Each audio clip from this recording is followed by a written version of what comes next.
வருவாய்த்துறையில் பணியாற்றும் அலுவலர்களுக்கு சிறப்பு பணி பாதுகாப்பு சட்டம் உள்ளிட்ட 9 அம்ச கோரிக்கைகளை வலியுறுத்தி திருவள்ளூர் ஆட்சியர் அலுவலகம் எதிரே சாலை மறியல் போராட்டத்தில் ஈடுபட்ட வருவாய்த்துறையினரை போலீசார் கைது செய்தனர். அந்த காட்சிகளை பார்க்கலாம்.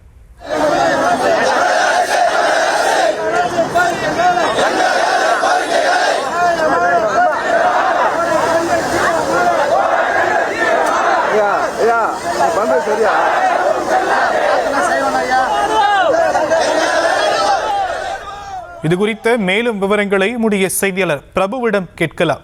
பிரபு, மேலும் விவரங்கள். வணக்கம் ஷாம். தமிழ்நாடு முழுவதும் 42,000 வருவாய்த்துறை அலுவலர்கள் பங்கேற்கும் மறியல் போராட்டம் தமிழகம் முழுவதும் மாவட்ட தலைநகரங்களில் வருவாய்த்துறை சங்கங்களின் கூட்டமைப்பு சார்பில் இன்று நடைபெற்று வருகிறது.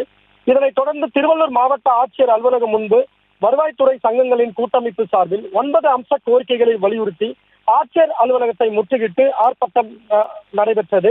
500க்கும் மேற்பட்ட வருவாய்த்துறை அலுவலர்கள் பங்கேற்ற இந்த ஆர்ப்பாட்டத்தில் சிறப்பு பணி பாதுகாப்பு சட்டத்தை உடனடியாக இயற்ற வேண்டும், அனைத்து அலுவலர்களுக்கும் மேம்படுத்தப்பட்ட ஊதியம் மற்றும் தனி ஊதியம் உடனே வழங்கிட வேண்டும், தமிழ்நாடு அரசின் உறுதியளிக்கப்பட்ட ஓய்வூதிய திட்டத்தில் கிராம அலுவலர்கள் முழுமையாக பயன்பெறுவதை உறுதி செய்ய வேண்டும் உள்ளிட்ட 9 அம்ச கோரிக்கைகளை வலியுறுத்தி தமிழ்நாடு அரசு உடனடியாக நிறைவேற்ற வேண்டும் என்ற கோஷங்களை வருவாய்த்துறை அலுவலர்கள் எழுப்பினர். பின்னர் ஆட்சியர் அலுவலகம் முன்பு சென்னை திருப்பதி தேசிய நெடுஞ்சாலையில் அமர்ந்து கோஷங்களை எழுப்பியவாறு வருவாய்த்துறை அலுவலர்கள் சாலை மறியல் ஆர்ப்பாட்டத்தில் ஈடுபட்டனர். மேலும் சில அலுவலர்கள் சாலையில் படுத்து உருண்டு கோரிக்கைகளை வலியுறுத்தி கோஷங்களை எழுப்பி சாலை மறியல் ஆர்ப்பாட்டத்தில் ஈடுபட்டனர். இதனைத் தொடர்ந்து சாலை மறியலில் ஈடுபட்ட வருவாய்த்துறை அலுவலர்களுடன் திருவள்ளூர் நகர காவல் ஆய்வாளர் தாமோதரன் தலைமையிலான போலீசார் பேச்சுவார்த்தை நடத்தியும் பயனில்லாததால் வருவாய்த்துறை அலுவலர்கள் அனைவரும் குண்டுக்கட்டாக கைது செய்யப்பட்டு தற்பொழுது தனியார் திருமண மண்டபத்தில் அடைத்து வைக்கப்பட்டுள்ளனர்.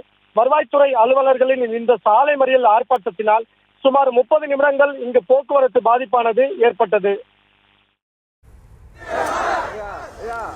தற்போதைய விவரங்களுக்கு நன்றி பிரபு.